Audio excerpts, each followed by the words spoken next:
प्रकाश अग्रवाल, हड्डी रोग विशेषज्ञ, गणपत राय अस्पताल भिवानी। आज हम डिस्कस करेंगे जोड़ों में होने वाले दर्द को। जोड़ों में होने वाला दर्द हम 3 भागों में बांट सकते हैं, एक तो बुढ़ों में, एक जवानों में और बच्चों में।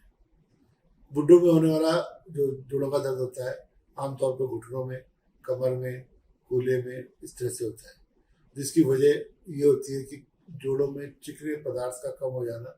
इस चिकने लेयर को या पदार्थ को हम कार्टिलेज कहते हैं। बीमारी शुरू होती है हड्डियों के कमजोर होने से।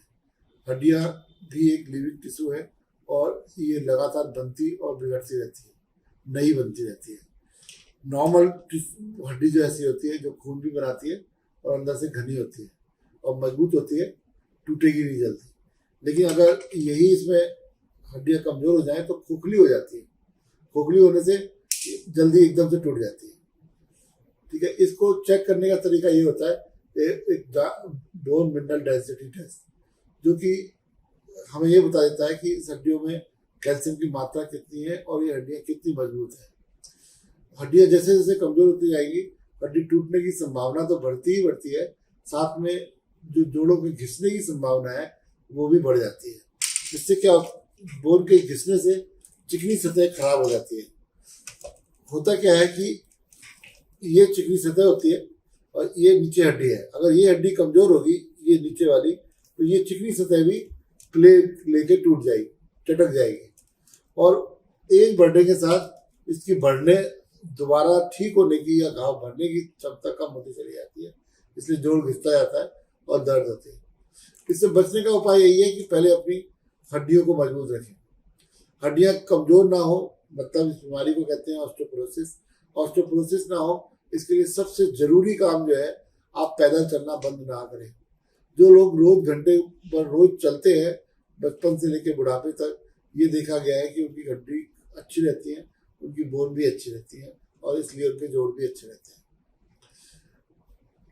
दूसरा कारण जो हड्डी को मजबूत रखने का होता है, दूसरी आप मजबूत रख सकते हैं हड्डियों को, वो होता है कि व्यसनों से बचें, खास तौर से स्मोकिंग से और सेडेंटरी लाइफ से। एक ही जगह बैठे रहेंगे और चले फिरेंगे नहीं तो हड्डियां कमजोर होंगी।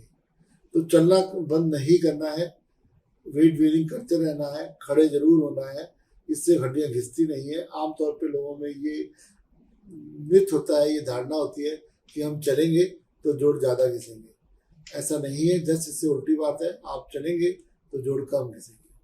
ये तो रही बुढ़ों की बात। अब आते हैं जवानों में। जवानों में जो जोड़ों के दर्द होते हैं वो 2 तरीके के कह सकते हैं। एक तो गठियावाव, जिसे रोमेटॉइड आर्थराइटिस कहते हैं आम मेडिकल भाषा में। दूसरा होता है गाउटी आर्थराइटिस, जिसमें कि यूरिक एसिड बढ़ जाता है। और भी कई तरह की आर्थराइटिस क्या होती है, जैसे एंकाइलोजिंग आर्थराइटिस और इम्यून डिसऑर्डर्स वाली। लेकिन मेन जो है, हम इन्हीं 2 भागों में बांट सकते हैं। तो फीमेल में होने वाली जो आर्थराइटिस होती है वो आमतौर पर रोमेटॉइड आर्थराइटिस होती है और इनमें जोड़ों के सभी जोड़ों में दर्द होता है, खासतौर से छोटे जोड़ों में, जैसे उंगलियों में, पैरों की उंगलियों में, गर्दन में। और इनमें एज के साथ अगर लंबे टाइम तक बीमारी कंटिन्यू करती है तो हाथ पैर की उंगलियां टेढ़ी होने लगती है। ये मर्ज थोड़ा सा सीवियर मर्ज होता है और इसके लिए रेगुलर हड्डी रोग विशेषज्ञ को दिखाना जरूरी होता है। और गठियावाव के रोमेटोलॉजिस्ट जो है अलग डॉक्टर होते हैं और इनकी दवाइयाँ भी अलग होती हैं। आम दर्द की दवाइयाँ इसमें काम नहीं करती हैं। इसलिए अगर आपको लगता है कि आपको ऐसी बीमारी है तो रोमेटोलॉजिस्ट या हड्डी रोग विशेषज्ञ को दिखाएं, वही आपका इलाज सही कर सकते हैं।